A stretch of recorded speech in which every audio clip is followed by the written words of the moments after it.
Invité sur le plateau d'une chaîne de télévision camerounaise, le maire de la ville de Douala, le docteur Roger Mbassadine, a essayé d'apporter des explications sur le mal-être des populations de la ville, qui ne savent plus où se donner la tête. Entre les trous d'éléphants qui jalonnent les routes, les tas d'immondices qui polluent la vie au quotidien et les riverains appellent à l'aide. Pour essayer d'analyser cette sortie du maire de la ville, nous sommes en compagnie du conseiller municipal Achille Azemba, ancien maire de la ville de Douala 3e. Monsieur le maire, bonjour. Bonjour Carole, c'est un plaisir d'être une fois de plus dans les studios de Reflet Télévision. Et je profite également pour présenter mes félicitations à votre promoteur Thierry, qui fait un travail formidable. Et surtout, je lui dis bon vent. Je corrige un peu, je n'étais pas maire de la ville, j'étais maire de la commune, adjoint au maire dans la commune d'arrondissement de Douala 3e. D'accord, la précision vaut la peine. Tout à fait. Monsieur le maire, certainement, vous êtes un habitant de la ville de Douala. Oui. Vous avez certainement parcouru la ville. Quel regard portez-vous sur la ville de Douala? Moi, j'ai eu l'occasion de le dire dans d'autres médias. La ville de Douala est malade. Et je me fais violence pour ne pas dire que nous sommes dans une laide ville. Parce que, comme vous avez dit, se déplacer devient un véritable parcours de combattant. Je suis dans l'arrondissement de Douala 3e, habitant de Douala 3e, pour partir de Ndokoti jusqu'à Yassa. Si vous voulez sortir de la ville, vous pouvez mettre facilement 3 heures à 4 heures. Alors que cette période de temps est supposée vous conduire jusqu'à Yaoundé. Donc, alors, c'est extrêmement grave parce qu'il y a les nids de poules partout, les nids d'éléphants, parce que quand on parle de nids de poules, on est gentil, il y a des nids d'éléphants partout. Et surtout, le plus grave, à cela s'ajoute les tas d'immondices qui désormais font le décor de la ville. Et pour une ville comme Douala, je crois que c'est suffisamment regrettable et on en vient à se poser la question de savoir que fait le maire de la ville qui a été élu dans des conditions extrêmement difficiles. Et pour moi, c'était là une preuve matérielle que quand vous êtes mal élu, vous ne pourrez pas produire de très bons résultats. Monsieur le maire, dans cette sortie du maire de la ville de Douala, le docteur Roger Mbassadine a annoncé que 55 000 mètres carrés de route ont été recensés comme dégradés et 45 000 mètres carrés ont été réhabilités pour un taux de réalisation compris entre 70 et 75%. Au regard des faits sur le terrain, êtes-vous d'accord avec le maire de la ville? Je crois que ces propos du maire de la ville sont même révoltants. Parce que quand vous êtes incompétent, la moindre des choses, c'est de faire votre mea culpa et d'être humble. Alors, quand il parle de 55 000 km de routes dégradées et 45 000 déjà réhabilités, je pense que c'est de la blague. Et une blague de très mauvais goût. Vous n'avez qu'à sortir, vous êtes journaliste, vous faites un tout complet de la ville de Douala, même pas un tout complet, un tout partiel d'un quartier de la ville de Douala pour vous rendre compte des difficultés de mobilité qu'ont les populations, qu'ont les investisseurs, qu'ont les promoteurs d'industrie dans la ville. Parce qu'il n'est pas question juste de se déplacer pour se déplacer.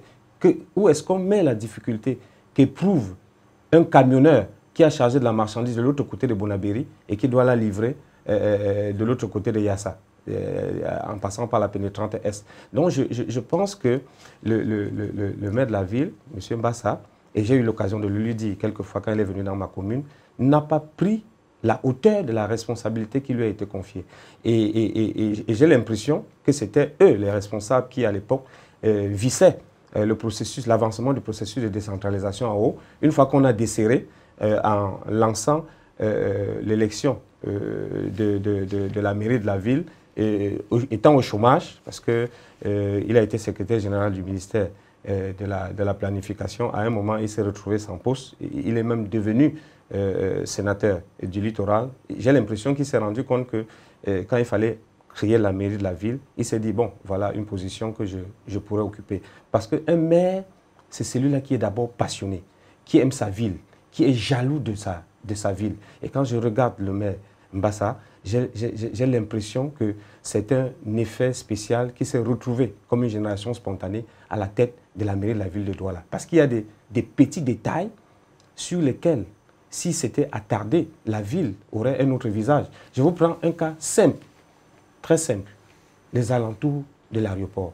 Moi, j'ai eu un peu la chance de me déplacer, d'aller voir ce qui se passe ailleurs, j'ai vu dans d'autres pays africains, aux alentours de l'aéroport, le gazon vert. Il suffit juste de le planter, de l'arroser, et c'est très beau. Mais regardez, quand vous atterrissez à l'aéroport international de Douala, et que vous allez partir de cet aéroport pour la localité qui est supposée être UP, Bonanjo. Entre l'aéroport et Bonanjo, regardez dans quel état se trouve cette route, avec les murs pas rafraîchis, alors que quand vous faites un tour seulement ici à Marrakech, avec les couleurs de peinture rouge et blanc, vous avez les trottoirs qui sont peints, vous avez comment je vais dire, les passerelles qui sont peintes, vous avez les garde-fous qui protègent les ponts qui sont peints, et tout ça, c'est très beau. Alors si le maire de la ville ne peut pas s'inspirer de cette petite chose qui font d'une ville quelque chose de beau, quelque chose d'agréable à vivre. Vivre à Douala devient finalement un exploit parce que les populations ont tellement de difficultés. Même la pollution sonore, au-delà des ordures, il y a une pollution qui est sonore. On a l'impression que Douala est comme un gros avion et qu'on a mis sur pilotage automatique et qui est en train d'aller droit dans un mur et que personne ne fait rien. Vivement, il faut que ce soit là un cas d'école pour que prochainement, qu'on n'élise plus un incompétent pour faire un travail extrêmement sérieux comme celui de diriger la ville de Douala, qui est la première ville économique du pays.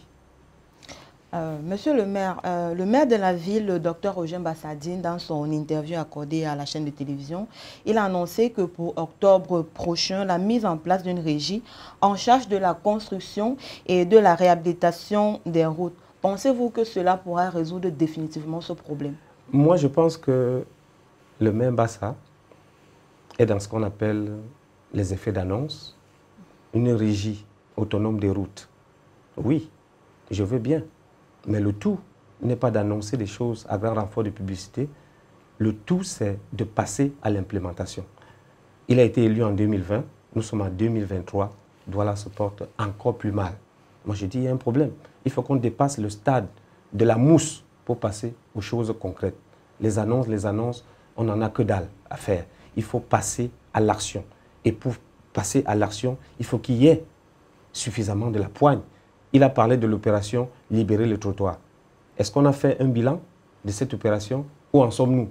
On a libéré combien de trottoirs de la ville de Douala? Non. Et au contraire, on avait annoncé tout cela à grand renfort de publicité. Aujourd'hui, on a l'impression que c'est déjà oublié. Non. Je crois qu'un maire, c'est celui-là qui a un projet pour sa ville, parce qu'une ville, elle se pense, elle se construit, elle s'améliore. Et chaque fois qu'un projet est mis sur la table, qu'un concept est développé, il faut à un moment donné s'arrêter pour faire le bilan. Jusqu'où on est allé, quels sont les écueils et corriger pour avancer. J'ai l'impression que le maire de la ville, il a été choisi, parce que parler d'élection, c'est trop dit. Moi, je suis conseiller municipal, donc je fais partie du collège électoral.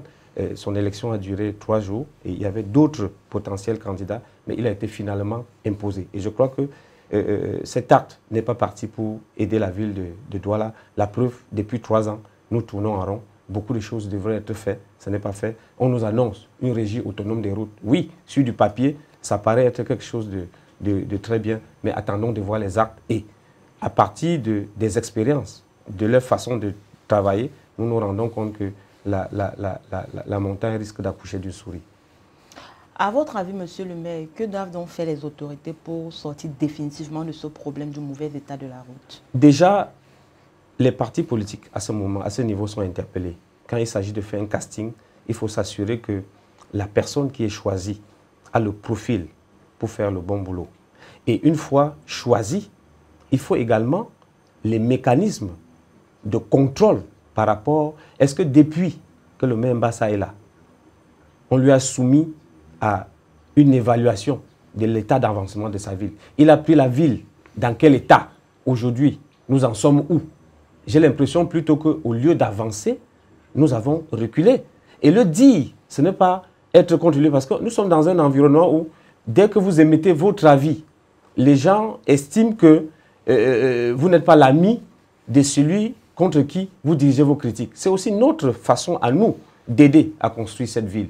Je me rends compte, et ça je peux le dire, que le maire de la ville semble être dépassé par les événements. Parce qu'en 2023, que la ville de Douala se retrouve encore à ne pas pouvoir régler le problème de ramassage des ordures est un véritable problème. Et à l'époque, il y avait une très très belle initiative qui avait été mise sur pied par son prédécesseur. C'était une plateforme de collaboration commune d'arrondissement avec la communauté urbaine de Douala. Depuis, cette idée a été reléguée au calendrier grec. Pourtant, c'était une plateforme qui permettait aux entités qui avaient la gestion de la ville de pouvoir se mettre ensemble pour réfléchir sur les questions de la ville. On a mis ce concept dans les placards. Lui seul pense qu'il peut régler le problème de la ville de Douala, alors que tout autour de lui, il y a les responsables des arrondissements qui sont les maires des communes d'arrondissement qui, ensemble, devraient, par exemple, pour un problème de ramassage des ordures, se mettre ensemble pour voir ce qu'il y a lieu de faire. Seul le maire de la ville ne peut pas bâtir la ville de Douala. Même les populations ont leur rôle à jouer. Mais on a l'impression qu'entre ce maire et ces populations, il y a une véritable cassure parce que vous ne pouvez pas diriger une ville à partir de votre bureau. Cette ville, moi je la sens, je la vis tous les jours parce que je la parcours en faisant mon jogging le dimanche matin. J'emprunte la moto pour vivre les réalités de ma ville. Je vais en taxi, je me déplace avec mon propre moyen de locomotion. Bref, le maire de la ville devrait de temps en temps descendre dans la rue, descendre dans les quartiers pour vivre, pour toucher du doigt les réalités de cette ville. De votre bureau, vous ne pouvez pas diriger une ville comme celle de Douala. Et j'ai malheureusement l'impression qu'il a l'impression, lui, que de son bureau, il peut construire la ville de Douala. Monsieur le maire, vous êtes en train de dire que le maire de la ville ne descend pas sur le terrain? Le maire de la ville, s'il descendait sur le terrain, par exemple, s'il avait essayé de faire le parcours Ndokoti, Yassa, en passant par Lokbaba, il verrait, il comprendrait beaucoup de choses. Parce que quand vous ne vivez pas les réalités que vivent les populations tous les jours, est-ce que vous pouvez apporter les solutions à ces problèmes? Le maire n'est pas celui-là qui doit s'habiller en costume cravate, sauf peut-être quand il veut célébrer un mariage pour des questions de propriété et de dignité. Le maire, c'est celui-là qui porte un casque, c'est celui-là qui porte en fourche des bottes, qui descend sur le terrain, dans les marécages, pour vivre sa ville, pour la sentir, pour la respirer, avant de trouver des solutions adéquates pour régler ce problème. Mais de votre bureau feutré, vous ne pouvez pas. Et j'ai l'impression qu'il est un peu coupé de la réalité du terrain. C'est la raison pour laquelle vous allez voir l'état piteux de la voirie de la ville de Douala. Est-ce qu'un maire de la ville de Douala peut accepter cela, peut accepter ce type de choses par rapport à sa ville? Et si rien n'est fait, ça veut dire que quelque part, il peut même ne pas être au courant. Parce que quand on vous avance le chiffre de 45 000 mètres, je ne sais pas si c'est mètres ou kilomètres, de tronçons réhabilités, on a réhabilité ces tronçons où? Parce que quand une route est réhabilitée, ça se voit. Il ne suffit pas de faire du saupoudrage un jour et le lendemain, à partir des premières pluies, on ne retrouve plus rien. Il s'agit également, et ça c'est fondamental, il ne s'agit pas de faire pour faire. Il s'agit de faire et surtout très bien faire. Mais on se rend aussi compte que les marchés sont attribués à des petits copains qui font du saupoudrage. Si vous prenez de la très bonne peinture, vous recouvrez sur du mauvais bois, un bois qui commence à pourrir. Vous convenez avec moi qu'il n'y a pas peu de temps, on va se rendre compte qu'effectivement, c'était du mauvais travail. Donc, la ville de Douala souffre globalement de son mal-être. La ville de Douala suffoque les populations avec. Et je pense que plus que jamais, vivement que 2025 arrive pour qu'on soit libéré de ce que je peux appeler ce joug pour lequel les populations de la ville de Douala n'ont pas besoin, ne méritent pas. Monsieur le maire de la ville a parlé de 45 000 mètres carrés de routes qui ont été réhabilités pour un taux de réalisation de 60, compris entre 70 et 75%. Je tenais à le préciser. C'est lui qui le dit. Moi, je suis un habitant de la ville. Moi, je ne le sens pas. Je ne vois pas. Même, excepté peut-être à quoi et peut-être le quartier de Douala 2e, aller dans la périphérie. C'est facile à vérifier, hein. c'est facile à vérifier. Il ne suffit pas d'avancer les chiffres pour les avancer. Et il est même, je vais dire, un peu mal placé pour avancer les chiffres parce que quand c'est lui qui avance les chiffres, ce sont ses chiffres. Et il est même jugé parti. Il faut bien qu'on trouve un moyen de pouvoir effectivement donner le nombre de mètres linéaires de routes réhabilitées. Mais une chose est sûre, dans la pratique quotidienne, quand vous prenez, allez tendre le micro aux habitants de Lendi, ben c'est un calvaire. Pourtant, c'est une zone où les citoyens de la ville de Douala se sont battus pour bâtir des immeubles dignes d'une ville comme celle de Douala. Mais malheureusement, il n'y a pas de voie d'accès. La mobilité urbaine relève d'un parcours de combattants. Que dire de Yassa? Vous partez de Yaoundé pour Douala, vous arrivez à la Dibamba, ayant fait 3 heures, mais vous partez de la Dibamba pour Bonadjo, vous faites également 3 heures. Mais vous trouvez là qu'il y a un problème. Qu'est-ce qui se passe? C'est vrai, on va vous dire que la pénétrante Est, la réalisation dépend du MINDU ou bien du ministère des Travaux publics. Mais il y a que, à côté, le maire de la ville pouvait travailler les servitudes pour décongestionner la pénétrante Est afin que, à un moment donné, quand c'est bloqué quelque part, que les véhicules puissent transiter par des quartiers pour ressortir, soit à Niala ou à la zone industrielle de Bassa, pour pouvoir décongestionner le trafic afin que les gens aillent très très rapidement. Vous allez vous rendre compte d'une chose. On le dit maintenant et ça passe comme si c'était de l'amusement. Mais le jour que votre papa ou votre maman, que vous aimez bien, est dans une condition difficile de santé et qu'il faut la transporter ou le transporter rapidement à l'hôpital et que vous tombez dans un bouchon, vous faites 2 heures sans pouvoir avancer sur 15 mètres, c'est à ce moment que vous vous rendez compte que nos autorités contribuent au décès des populations qui sont supposées travailler pour elles. Parce qu'il ne faut pas perdre une chose de vue, le maire de la ville a pour patron les populations de sa ville. Ce sont eux qui sont ses véritables patrons parce que ce sont eux qui élisent les conseillers municipaux qui à leur tour viennent élire le maire de la ville. Donc ils ont droit à un minimum de respect, ils ont droit à un minimum de quiétude. Le maire de la ville a un droit de redevabilité envers les populations de la ville parce que ce sont eux qui payent de l'argent, des impôts pour permettre de développer cette ville. Mais on a plutôt l'impression que ces gros budgets-là, ils les utilisent pour se mettre à l'aise. Et tant pis, parce que eux, quand ils circulent, c'est avec les sirènes pour leur ouvrir la voie. Et les populations, par contre, souffrent le martyre pour se déplacer dans leur ville. Ce qui est un véritable problème. Et nous ne cesserons de nous insurger contre tout ça, parce que c'est aussi notre façon à nous de faire avancer cette ville. Donc, monsieur le maire de la ville, le docteur Roger Mbassadine, a les moyens pour réhabiliter les servitudes dont vous parliez là?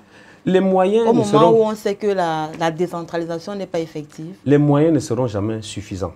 Même aux États-Unis, en France, les pays qui sont des repères dans le monde, on va toujours vous parler d'un problème de moyens. Mais il faut déjà pouvoir faire avec ce que vous avez et les utiliser à bon escient. Nous nous rendons compte que le maire de la ville se limite plus aux effets d'annonce, au discours, au développement de concepts, mais dans la pratique, l'implémentation de tout ça, il y a un problème parce qu'on ne voit pas les retombées. Quand on parle de l'amélioration de la voirie urbaine, vous n'avez pas besoin d'être un magicien ou un sorcier pour le savoir. Dès que ça commence à circuler dans la ville, tout le monde se rend compte que ça circule dans la ville. Mais quand ça ne circule pas, je suis désolé, on a beau avancer les chiffres, le citoyen lambda de la ville comprendra que il y a là quelque chose qui ne va pas. Donc, vivement qu'on sorte des carcans, des beaux discours, qu'on sorte les résolutions des réunions qui sont tenues tous les jours pour construire la ville de Douala et qui meurent dans les tiroirs pour les implémenter afin que, techniquement, concrètement, que la ville change et que le citoyen le perçoive. Et regardez la ville de Douala. Il n'y a pas de toilettes dans la ville. La population avoisine déjà les 2 millions de la ville de Douala. Il n'y a pas de toilettes. Il y a eu un projet de construction de toilettes. Faites un tour, vous êtes journaliste pour vérifier. Toutes ces toilettes sont dans un état de déliquescence avancé. Et vous savez pourquoi? On a pensé ces toilettes sans se dire comment est-ce qu'on devait drainer de l'eau jusque-là pour les faire fonctionner. Donc c'est quand on finit de les construire, le dispositif est là, qu'on se dit, ah, où est-ce qu'on trouve de l'eau pour faire fonctionner ces toilettes? La raison pour laquelle elles n'ont jamais fonctionné. Et c'est un problème. Et il y a plusieurs cas comme ça qu'on peut citer. Vous vous avez jamais posé la question de savoir où vont les déchets qui sont pompés dans les puisards des domiciles. Ces déchets sont déversés en plein air, à Youpoué, entre les maisons. C'est-à-dire un camion citerne arrive comme ça, les déchets recueillis dans les ménages à partir des puisards sont déversés à ciel ouvert et ça circule entre les maisons. Dans la ville de Douala, en plein 2023. Vous voyez que c'est extrêmement grave. Au jour d'aujourd'hui, on devrait avoir pensé à un système d'épuration et de traitement de ces déchets. Voyez-vous les immondices, les tas d'ordures qui nous envahissent ailleurs? C'est de la richesse, c'est de l'argent. J'ai eu à travailler dans le cadre d'un programme avec une ONG qui s'appelait Fondation Camerounaise de la Terre Vivante, pour laquelle j'ai effectué une mission de travail en Ouganda. À Kampala, vous ne verrez pas une bouteille plastique comme ça traîner au sol. Les gens ramassent, c'est recyclé. On obtient à partir de ce recyclage des granulés qui sont rachetés par des Chinois pour transformer et refabriquer d'autres plastiques. Ben ici, chez nous, ces plastiques inondent les caniveaux et bloquent même la circulation des eaux au vu et au su de tout le monde. Et ce maire de la ville, à un moment donné, a fait construire des grillages qu'on posait dans les points stratégiques de la ville, comme quoi on devait jeter, les populations devaient jeter à l'intérieur de ces grillages les bouteilles plastiques. Faites un tour, vous allez voir. Ces espaces sont pleins. Personne n'est venu vider. Ça veut dire que c'est un concept qu'on a pensé à moitié. On était là dans le sensationnel pour dire « Ah, on fait quelque chose ». Et ceux qui font encore plus du mal à cette ville, ce sont des laudateurs, des flagonneurs qui sont autour de ces responsables, qui ont le pouvoir de poser des actes, mais qui ne font rien parce qu'autour d'eux, il y a des gens qui passent à longueur, le temps à longueur de journée pour leur dire « Monsieur le maire de la ville, vous faites bien ». Je n'ai rien contre le maire de la ville, je parle en tant qu'élu, citoyen de la ville, et quand je regarde la ville de Douala, à l'époque tout petit, parce que je suis né ici, j'ai grandi ici, nous étions à la périphérie, c'est-à-dire à Douala 3e, plus précisément à Diboum 2, nous venions à Akwa, et quand on regardait le rond-point de la douche, il y avait de l'eau qui coulait partout, il y avait du gazon vert, c'était beau. Mais aujourd'hui, à quoi ressemble la douche municipale aujourd'hui? Quelque chose ne va pas. Si vous avez un ami qui est à l'étranger et qui vous a très bien reçu quand vous êtes arrivé en France, il arrive ici, vous voulez l'épater dans la ville de Douala, vous l'amenez où?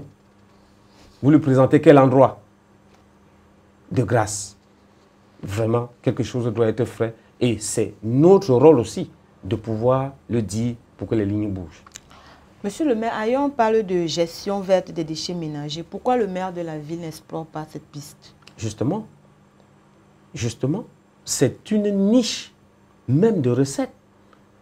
La preuve, il y a la municipalité de Tchang, je suis allé regarder, qui ont pris les devants sur cet aspect. Ils récupèrent les déchets ménagers, organiques, les transforment et ça fait du compost. Ça veut dire que là-bas, il y a déjà des cultures qui se font avec de l'engrais qui est un peu biologique, on peut le dire. Et c'est une source d'argent à la commune. Parce qu'au lieu d'acheter un sac d'engrais chimique à 6 000, 7 000 francs, ils revendent le sac d'engrais à 2 000. Voir avoir le nombre de tonnes d'ordures produites par chaque citoyen dans la ville de Douala chaque jour et avoir le tonnage global des ordures collectées dans la ville de Douala chaque jour, c'est de la richesse. Il suffit juste de mettre sur pied des mécanismes de transformation de ces déchets pour que, au lieu qu'on les regarde avec dédain, au lieu que ces ordures produisent des odeurs nauséabondes pour nous mettre mal à l'aise, que ces ordures deviennent une source de revenus et d'emploi pour des jeunes. Imaginez-vous des jeunes qui sont recrutés pour ramasser les bouteilles plastiques de la ville, dans la ville, à travers la ville, qui les conduisent quelque part. Ces ordures plastiques sont broyées et revendues pour fabriquer d'autres objets qui peuvent resservir. C'est de l'argent qu'on gagne, c'est des jeunes qu'on emploie et la ville se porte mieux et l'environnement est sain. Mais qu'est-ce qui se passe? On est assis, on ne fait rien. On est plutôt dans les effets d'annonce qui ne nous font pas avancer d'un pouce. Parce que quand votre ville se porte bien, vous le sentez à travers les services qui vous sont rendus, à travers la mobilité qui est de plus en plus aisée. Loin de nous, l'idée de penser que le maire de la ville peut résoudre les problèmes de la ville de Douala en un jour. Non. Mais en posant des actions, des actes concrets, en prenant des décisions fortes, on peut non pas changer la ville de Douala en un jour, mais on peut l'améliorer au cas par cas. Au niveau de la commune de Douala 3e, qu'est-ce qui est fait justement dans ce sens par rapport au recyclage des objets plastiques? Oui, il y a des projets qui sont engagés. Par exemple, dans la localité de Bilonguet, on est en train de monter là-bas une unité de traitement des ordures plastiques. L'usine est pratiquement micro-usine, parce que quand je parle d'usine, c'est trop dit. La micro-usine est en train d'être mise sur pied avec l'appui d'une ONG internationale. C'est un travail qui est en train d'être fait progressivement. Donc, dans les jours à venir, certainement, les responsables en charge de ce projet vont inviter la presse pour voir ce qui se fait là-dedans. Mais jusqu'à là, moi, je trouve que ce sont des actions un peu isolées. Parce que au niveau de Douala 3e, on va le faire. Au niveau de Douala 5e, peut-être ailleurs, peut-être pas. Mais la ville de Douala doit pouvoir dépasser ces petites actions individuelles. Les acteurs qui ont de la décision doivent pouvoir se mettre ensemble et penser des projets qui vont régler le problème de la ville de Douala d'une manière globale. Parce que si on déplace les ordures d'Aqua pour les déposer dans la localité de Douala 3e, la ville de Douala reste sale. Si à Douala 3e, on recycle les plastiques, pendant que ces plastiques inondent les rues de Douala 2e et Douala 4e, on n'est pas sorti de l'auberge. Il s'agit de s'asseoir autour d'une table, même avec les responsables gouvernementaux, de réfléchir sur comment faire avancer notre ville. Parce que le développement d'une ville ne s'improvise pas. Le développement d'une ville se conçoit, se pense. Et quand ce développement est conçu, pensé, maintenant, après un certain temps, on s'arrête, on fait une évaluation. Ce qui avait prévu être fait, où en sommes-nous? Quels ont été les goulots d'étranglement? Comment on fait pour en sortir? On avait prévu en 2020 aller jusqu'à ce niveau en 2025. Nous sommes en 2024. 23? Non, je dis par exemple dans la prévision. Nous sommes en 2024. Qu'avons-nous fait? Qu'est-ce qui n'a pas été fait? Pourquoi ça n'a pas été fait? C'est un peu comme ça qu'on peut bâtir une ville. Donc le maire de la ville, au lieu de se diluer dans les querelles des chiffonniers avec ses collaborateurs, qui sont aussi les maires des communes d'arrondissement, des maires élus comme lui, au lieu de se mettre ensemble, créer une plateforme de collaboration pour travailler dans l'intérêt de la ville, ils sont dans les querelles des chiffonniers. Ou ils ne peuvent pas s'entendre avec le maire Lengue Malapa parce que le maire Lengue Malapa voulait sa place. C'est normal que le maire Lengue Malapa soit ambitieux. Ou il ne peut pas discuter en tête à tête avec le maire de Douala 5e parce que pour les élections du renouvellement des organes de base de leur parti, il a dû présenter un candidat contre lui alors que lui, il avait soutenu. Non. Il ne faut pas qu'on ramène les questions de la ville à une chapelle politique. La ville de Douala est un patrimoine qui appartient aux habitants de Douala et le maire de la ville est l'ouvrier des populations de la ville de Douala qui l'ont élu à travers les conseillers municipaux de leurs différents arrondissements. Donc plus que jamais, il doit se mettre au travail, sortir des discours creux, des discours pompeux, pour aller à l'effectivité afin que Douala ressemble à quelque chose de... Il y a des villes qui, il y a 15 ans, avaient des revenus largement inférieurs à ceux de la ville de Douala, mais qui, en peu de temps, ont fait plein de choses par la volonté politique. Et c'est à ce niveau-là aussi que nous interpellons le président de la République, qui doit donner de la voix pour que le processus de décentralisation qui avance à pas de tortue aille à la vitesse d'un train à grande vitesse pour qu'on sorte de ce laxisme qui n'a que trop duré.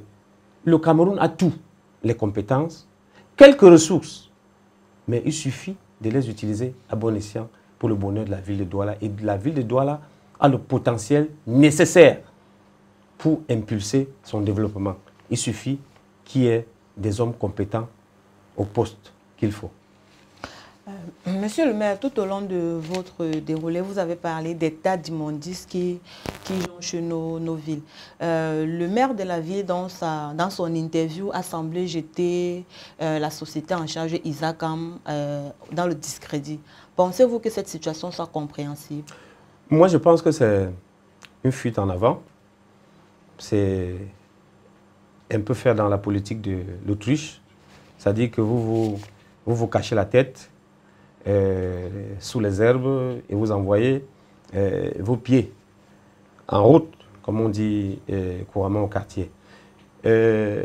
Isacam a un contrat avec la mairie de la ville pour enlever les ordures. Et je crois que si Isacam a ce contrat avec la mairie de la ville, c'est sur la base des accords. Et chaque partie a son rôle à jouer. Et d'après certaines informations qui me sont revenues, à un moment donné, Isacam n'était pas au top de sa rentabilité, dû au fait qu'un certain nombre de ses factures n'étaient pas payées.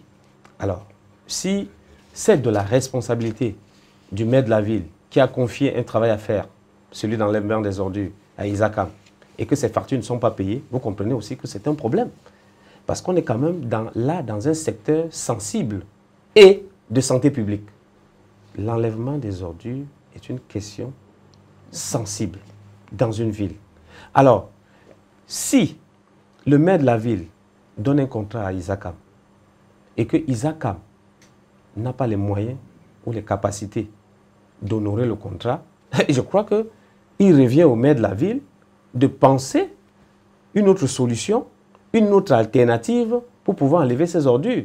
Il ne va pas s'asseoir, se dédouaner en disant que, oh bon, Isacam ne fait pas son travail. Et qu'est-ce que nous, les populations, qui payons les impôts, allons faire? Applaudir ou le dédouaner ou dire que ce n'est pas de sa responsabilité? Moi, je crois que le dire, c'est une démission de fait. Et c'est un aveu d'impuissance et d'échec. C'est pour nous dire qu'il est dépassé par les événements, auquel cas il devrait remettre sa démission à la ville. Parce que vous ne pouvez pas, quelqu'un que vous avez confié, à qui vous avez confié un travail sur une certaine base bien définie, il ne vous produit pas du résultat. Et vous pointez un doigt accusateur sur lui. Vous-même également, vous avez la responsabilité parce que vous êtes supposé vous être au préalable assuré qu'il pouvait faire le travail que vous le confiez. Vous ne pouvez pas demander à un enfant de 4 ans d'aller vider la poubelle en utilisant un bar à ordures qui pèse 30 kg par exemple, alors que son poids à lui ne fait pas 10 kg. Il y a quelque part quelque chose qui ne va pas. Et le problème, c'est vous. C'est le maire de la ville. C'est lui qui a cette responsabilité d'enlever les ordures. Bon, maintenant, peut-être la ville a grandi, la ville a évolué, la ville s'est étendue aux périphéries. Est-ce qu'il ne faut pas peut-être déjà penser au désenclavement du processus d'enlèvement de ces ordures, par exemple, est-ce qu'il ne faut pas penser à plusieurs autres sociétés qui peuvent faire le même travail? Et là, peut-être, la ville n'est pas divisée sur la base des arrondissements, du territoire des arrondissements, peut-être en pôle d'enlèvement, par exemple. On peut imaginer quelque chose comme ça. Mais le tout, c'est de s'asseoir, se dire, voilà la situation qui prévaut. Peut-être Isakam a des difficultés, mais comment on fait pour sortir de ça? Et non, on se dit, bon, comme Isakam n'arrive pas, bon, on va rester là, attendre que le bon Dieu vienne nous aider. Non, il ne s'agit pas de ça. Il a été élu justement pour nous apporter des solutions à ça.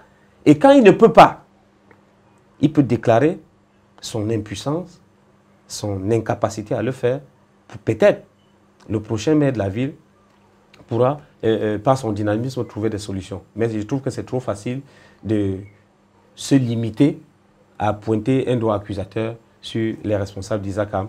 J'espère qu'eux aussi, ils auront le temps de se défendre. Et vivement, aider Isakam, c'est de commencer par payer régulièrement les factures, parce que c'est une entreprise citoyenne qui travaille avec un personnel qui a des familles à nourrir. Et si vous ne payez pas un agent, vous n'avez pas de la rentabilité au niveau de la production, parce qu'il ne peut pas travailler sereinement avec un ventre vide. Et si son enfant n'est pas allé à l'école, il ne peut pas être au top de son rendement. Et puis, les camions d'Isakam qui enlèvent les ordures, forcément consomment du carburant qui est acheté par Isakam. Isakam n'a pas un puits qui produit de l'hydrogène vert et qu'il suffit par un claquement de doigts que les réservoirs de ces véhicules se remplissent. Les engins qui les aident à collecter ces ordures, à les ramasser pour charger les camions, consomment forcément du gazoil. Et il y a des entretiens qu'il faut faire sur tout ce matériel. Et si les factures ne sont pas payées, loin de moi l'idée d'être l'avocat d'Isakam, si ces factures ne sont pas payées, on peut à un moment donné comprendre qu'il y a des difficultés à ramasser les ordures. Mais toujours est-il que c'est le décideur, c'est lui qui a la lourde responsabilité de prendre des décisions, qui peut se rendre compte que Isakam est dans l'incapacité de faire ce travail à 100% et de trouver d'autres alternatives. Le citoyen, lui, veut que sa ville soit propre. Vous, à la place du maire, qu'auriez-vous fait pour sortir justement de ça? Je pense qu'il faut déjà aimer sa fonction. Au Cameroun, de par ma petite expérience, j'ai l'impression que très souvent, vous avez fait une haute carrière dans l'administration. Quand vous avez pris votre retraite, vous vous dites, ah, vous vous ennuyez et vous vous dites, ah, je peux aller où? Vous choisissez de devenir maire. Non. C'est d'abord une histoire de passion. Vous devez aimer votre ville. Ça, c'est d'un. De deux, vous devez avoir un projet pour votre ville. Vous devez, par exemple, vous dire, en 5 ans, il faut que ma ville, la ville que j'aspire diriger, ressemble, par exemple, à la ville de Kigali. Par exemple. C'est un objectif que vous vous fixez. Bon, maintenant, vous fixez cet objectif, c'est bien, mais après avoir fixé l'objectif, vous vous donnez les moyens, même humains et matériels, pour pouvoir atteindre votre objectif. Mais très souvent, qu'est-ce qui se passe? Quand vous êtes élu maire, vous vous entourez des collaborateurs qui tiennent un discours que vous aimez entendre. Vous êtes beau, vous faites bien, alors que concrètement, c'est l'habitant de la ville qui est mieux placé pour juger du rendement du maire. Parce que c'est lui qui vit dans la ville. Votre collaborateur, il est là, il vous dit, bon, ça se passe bien et tout, vous faites bien. Mais quand vous faites un vox pop dans la rue, les populations qui souffrent tous les jours se disent que ça ne va pas, il y a un problème.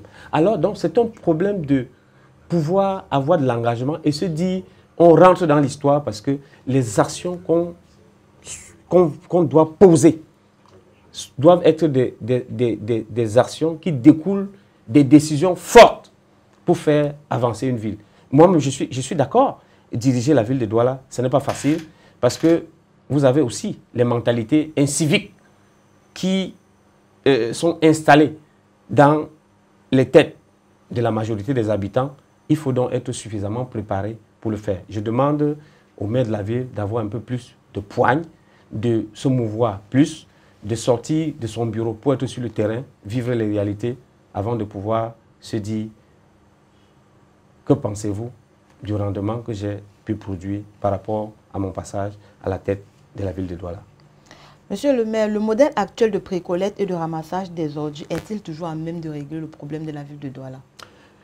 Bon, je peux être d'accord sur ce point avec le maire de la ville que la stratégie de collecte est un peu dépassée parce que il est vrai, même quand on parle du fonctionnement des ISACAM, au moment où il est optimal, il n'y a que beaucoup d'ordures traînent encore dans les bas-fonds des quartiers parce qu'il n'y a pas toujours l'accès de pouvoir s'y engouffrer avec les camions pour ramasser ces ordures. Et c'est pour ça que je suggérais qu'il y ait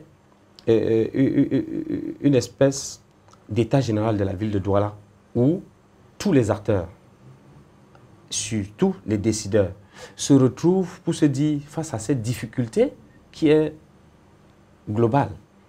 Qu'est-ce qu'on fait? Et chacun doit pouvoir s'impliquer. Mais il faut que la collaboration soit saine. Parce que le temps que Isaac met pour aller au fin fond des quartiers, chercher à ramasser les ordures, si déjà, à partir des quartiers, une organisation minutieuse pouvait être faite, chaque responsable, à partir de son ménage, peut par exemple, je dis n'importe quoi, commencer par trier ses ordures. Parce qu'il y a aussi ce problème de tri. Si on doit les traiter, il faut que le tri commence quelque part. Que les plastiques soient peut-être mis de côté, que les ordures organiques ou ménagères d'un côté, que de la ferraille soit également mis d'un autre côté, et je ne sais pas, les ordures les déchets faits à base de papier. Donc si un tri commence dans les ménages et est acheminé jusqu'à un point d'accès à ISACAM, et que ISACAM aussi n'attendent pas que les bacs débordent pour venir perdre encore du temps à ramasser ce qu'on a dû, les immondices qu'on a dû déverser au sol, pour les charger dans un bac avant de les transporter et aller à la grande décharge, il y a un problème. Donc, c'est une action qui doit être pensée globalement. Tous les acteurs doivent réfléchir ensemble. Des responsabilités doivent être confiées aux communes d'arrondissement. Chacun doit faire sa part, parce que si une responsabilité est confiée à la commune d'arrondissement, il faut aussi, en retour, le maire de la commune d'arrondissement confie des responsabilités aux responsables dans les quartiers, comme les chefs de quartier, et que les ménages aussi s'arriment pour être civiques. Et comme ça, ensemble, on peut, bien sûr, en cassant le monopole d'ISACAM. Parce qu'une chose est sûre aussi, ISACAM seul, vu la quantité d'ordures qui est produite dans la ville de Douala chaque jour, je commence à me rendre compte que malgré, avec toute la bonne volonté, ISACAM seul ne peut pas. Peut-être la solution réside aussi dans le fait qu'en éclatant ce marché, peut-être en intégrant dans la danse d'autres entreprises qui peuvent faire dans l'hygiène et la salubrité, ça pourrait accélérer les choses pour que nous retrouvions une ville de Douala propre et saine où il fait bon vivre. À Douala 3e, quel est le modèle de gestion des ordures ménagères? Bon, malheureusement, nous sommes encore dans une centralisation qui ne dit pas son nom. C'est la mairie de la ville qui donne un contrat de ramassage des ordures à ISACAM avec l'appui des responsables gouvernementaux. Mais dans l'arrondissement de Douala 3e, on a commencé à développer un programme qui consiste à faire une précollecte dans les quartiers. Bon, là-bas aussi, il faut reconnaître qu'il y a quand même des difficultés parce que il y a une chose aussi, hein, s'il faut ramasser les ordures d'une manière optimale et efficace, il faut penser aussi à développer le tissu routier et l'entretenir. Parce que si vous devez ramasser les ordures dans un bas-fond et ne pas avoir un accès facile et aisé pour acheminer ces ordures au point de collecte premier point de collecte pour que Isacam les ramasse pour aller vers la décharge, c'est aussi un problème. Donc, il y a ces difficultés-là que dans les quartiers, l'entretien routier ne suit pas toujours, c'est pas humain à faire. Et loin de nous, hein, l'idée de vouloir penser que le travail du maire de la ville est facile. Nous demandons juste que les bonnes décisions soient prises pour aller dans le sens de l'amélioration des conditions de vie de ces populations. La tâche est ardue. C'est pour ça que pour proposer sa candidature, il faut déjà savoir que ce n'est pas humain à faire et être disposé à vous mouiller à fond pour aller vers la recherche des solutions, rechercher les partenaires même à l'étranger. J'ai un ami en Belgique, il me proposait dernièrement, est-ce que je pouvais connaître quelqu'un qui pouvait racheter des camions, et des camions encore en bon état, hein, qui étaient dans une entreprise en Belgique qui faisait justement dans le ramassage des ordures, c'était séparé. Bon, vous voyez que si vous, un privé, vous achetez des camions, vous ne pouvez pas exercer parce que Isacam a l'exclusivité. Mais par contre, si c'était ouvert, hein, vous pouvez, en tant que privé, acheter ces équipements-là en sachant que vous pouvez également soumissionner par rapport à l'appel d'offres d'enlèvement des ordures comme le fait Isacam. Mais vous ne pouvez pas, institut personnel, et vous levez avec votre camion et commencer à ramasser les ordures sans savoir qui va payer la facture. Parce que c'est quand même une histoire qui coûte également beaucoup d'argent. Et plus que jamais, il faut s'y lancer avec tout le sérieux nécessaire. Les difficultés sont là, je le reconnais, mais la volonté de bien faire peut amener, non pas à régler tous ces problèmes en un jour, mais les améliorer la situation de la ville au cas par cas, afin que la ville se porte de mieux en mieux. Monsieur le maire, au regard de la gestion de la ville de Douala, quelle note attribuerez-vous au docteur Roger Mbassa Dine? Une très très mauvaise note. Une très très mauvaise note. S'il faut prendre la base de 20 points, je lui donnerai à peine 5 points. Et les 5 points, il les a engrangés à partir de... 5 points, ce n'est pas excessif ça? Non, pas du tout. Je m'explique un peu. Quand il est arrivé, il s'est quand même battu pour relever le statut de l'éclairage public de la ville. Donc, de plus en plus, on a vu les lampadaires rebriller à nouveau parce qu'à un moment là, la ville de Douala était complètement dans le noir. Donc, il s'est quand même battu pour... mais monsieur le maire, quand vous parlez d'éclairage public, tout le pont allant à Bonabéry, ce n'est pas éclairé, le pont du Voué n'est pas éclairé. Bon oui, il y a aussi il y a des dysfonctionnements. Il y a l'incivisme aussi qui prévaut parce que quelquefois, ces lampadaires ne brillent pas pour des raisons de vandalisme peut-être. Les mêmes personnes qui ont installé sont passées retirer l'élément clé qui fait briller le lampadaire. Vous voyez un lampadaire debout, mais l'élément qui peut le faire briller n'est pas là. Et vous n'allez pas demander au maire de la ville de mettre derrière chaque lampadaire un gardien. Ça ferait également beaucoup d'autres dépenses. Donc, pas pour dire que toute la ville est éclairée, mais il y a quand même un travail qui a été fait à ce niveau-là. C'est ce qui me vaut le justificatif de lui attribuer les 5 points. Bon, ben, pour le reste, je crois que beaucoup reste à faire. Il y a des petites choses symboliques que si on fait dans une ville, par exemple l'amélioration des systèmes verts, des espaces verts. Je vous ai parlé du gazon.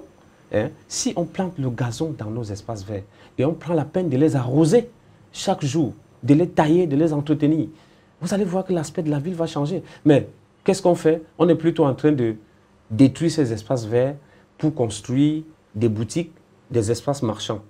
À un moment donné, on ne pourra plus respirer dans la ville de Douala. Quand vous allez ailleurs, vous voyez en pleine ville, en plein centre-ville, comme à quoi?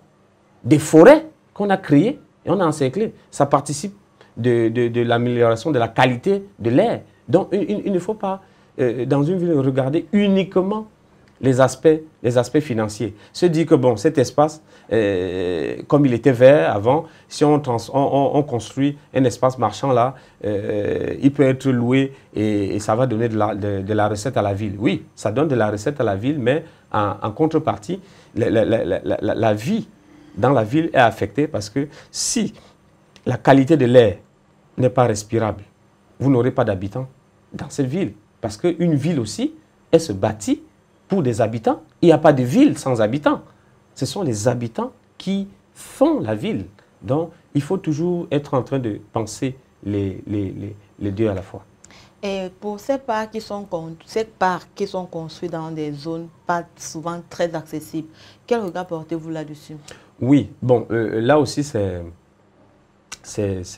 fait partie de ce qu'on peut appeler les difficultés. Parce que vous pouvez avoir un projet de construction, par exemple, d'un espace de loisirs. Je dis n'importe quoi, dans la zone de PK de Lundi par exemple, mais construire un parc de loisirs là-bas, c'est un projet. Maintenant, aménager la route qui mène vers là, un autre projet. C'est pour ça que la synchronisation des actions devrait être de mise. Se dit, il y a quand même les prérequis de base qu'il faut mettre sur pied avant d'aller vers d'autres projets. Parce que si vous construisez ce parc de loisirs et il n'y a pas de route praticable pour y accéder, vous verrez que le parc de loisirs ne pourra pas produire de l'argent parce que y accéder est un parcours de combattant. C'est pour ça que je disais qu'il faut toujours s'arranger à penser correctement les projets qu'on veut mener. Bref, les maturer. Se dire, ok, ce projet, est-ce que on ne gagnerait pas à attendre peut-être 1 an avant de le mettre sur pied? Le temps, par exemple, peut-être de faire la route qui mène là-bas. Parce que si on passe directement au déroulement, à l'exécution du projet, il ne pourra pas être rentable directement parce que la voie d'accès posera un problème. Donc c'est un peu comme ça qu'il faut pouvoir cogiter. Mais je sais aussi que les élus ont la pression du temps, il y a beaucoup à faire et comme généralement ils manquent un peu de confiance envers eux-mêmes, ils se disent est-ce que je serai réélu? Parce que pour mieux gérer aussi une ville, les projets doivent s'étendre sur plusieurs années. Vous ne pouvez pas arriver là par un coup de baguette magique, en un jour, vous changez tout. Le temps même qui est mis pour traiter les dossiers, parfois, il faut être patient pour les voir évoluer suffisamment. Donc, il y a les pesanteurs, il y a également des goulots d'étranglement, mais étant élu pour une période bien précise, il faut pouvoir trouver des astuces pour pouvoir contourner ces difficultés afin de marquer votre mandat par des actions concrètes afin que votre bilan soit un bilan qui peut être soutenable. Donc, ces différents centres d'espaces de loisirs qui sont un peu de partout dans la ville n'ont pas été suffisamment maturés? Non, parce que jusqu'à présent, ils sont fermés, ils ne sont pas ouverts. Bon, ils ont été maturés, ils ont été bien construits, mais j'ai peut-être l'impression qu'on n'a pas pensé au modèle d'exploitation. Parce que le maire de la ville, juste après, a émis un avis d'appel pour des opérateurs économiques qui souhaitaient gérer ces espaces. J'ai l'impression aussi que peut-être les coûts sont élevés parce que si on vous donne un cahier de charges que vous ne pouvez pas respecter au point de gagner l'argent après ce que vous avez investi, il y a un problème. Donc, tout ça devrait être regardé minutieusement. Et aussi, il y a une difficulté aussi qui se fait ressentir. Parfois, vous avez des partenaires internationaux qui souhaitent vous aider par rapport à des projets comme ceux des espaces de loisirs dont vous faites allusion. La coopération française a été pour beaucoup là-dedans. Quelquefois, vous êtes embarrassé parce que vous ne pouvez pas leur dire non. Si vous dites non, ce projet va ailleurs. Maintenant, c'est à la partie camerounaise de pouvoir anticiper dans les actions pour pouvoir, une fois que ce projet a commencé à être mis en exécution, se battre pour que ce qui devrait être autour soit également mise en branle afin que au jour J, comme quelqu'un l'avait dit, que les deux aspects soient conciliés pour pouvoir utiliser l'ouvrage à bon escient. Parce que une réalité est de reconnaître que si quelqu'un vous aide en construisant un espace de loisirs et que vous ne pouvez pas exploiter, c'est un peu comme si vous n'aviez pas cet espace de loisirs. Donc, il faut penser pour une exploitation utile et serviable. Et dans un temps très bref, il faut pouvoir, pendant qu'on développe l'exécution de ce projet, penser également à tout ce qu'il y a autour qui pourrait entraver le projet et accélérer le traitement des dossiers pour que les choses puissent aussi aller très très rapidement. Et ne nous perdons pas de vue que les mairies doivent jouir des dispositions prévues par la loi du Cameroun. Parce que il y a très récemment une disposition qui avait été votée à l'Assemblée nationale pour accorder aux collectivités territoriales décentralisées 15% de notre budget national. Jusqu'ici, ce n'est pas mis en exécution. Alors, tout ça, c'est de l'argent qu'on ramène à la base et qui pourrait aider à booster le développement parce que la municipalité, c'est la plus petite unité de proximité. Parce que le maire est directement en contact avec les populations. Le maire est le médecin des populations parce que c'est lui, il est à leur écoute, c'est lui qui vit leur misère, c'est lui, il est dans la... Contrairement à la présidence de la République où il faut que l'information transite par plusieurs canaux avant d'arriver, le maire est directement au contact des populations et la mairie peut être assimilée à une nation au niveau de l'arrondissement. Parce que les problèmes d'un pays se retrouvent également dans une municipalité.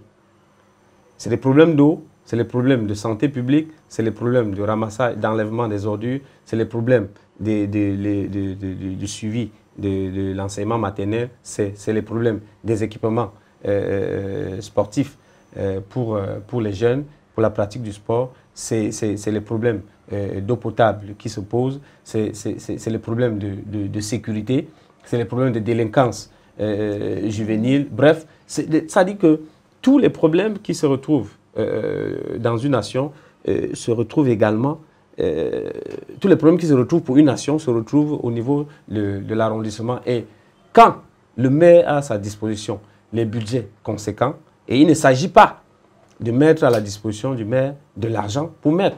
Il faut mettre à la disposition du maire de l'argent et un cahier de charges. Ça permet d'évaluer après un certain temps le travail qui est fait. Et si à ce moment-là, le travail n'est pas fait, on peut le tarser d'incompétent et les électeurs ont la possibilité de le sanctionner pour les élections à venir.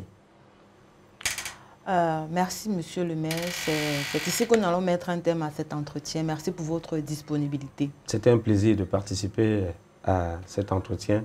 Je souhaite bon vent à votre chaîne de télévision, Reflet TV. Reflet d'Afrique Télévision. Reflet d'Afrique Télévision. Et vivement que ce projet aille à son terme, grandisse pour devenir un média qui porte sur l'échelon camerounais et pourquoi pas mondial. Je vous souhaite tout le bien durant votre parcours. Merci, monsieur le maire. Mesdames, messieurs, c'est ici que nous mettons un terme à cet entretien avec le maire Achille Azemba. Merci pour votre fidélité. Les programmes sont en continu sur nos différentes plateformes médias. Restez connectés.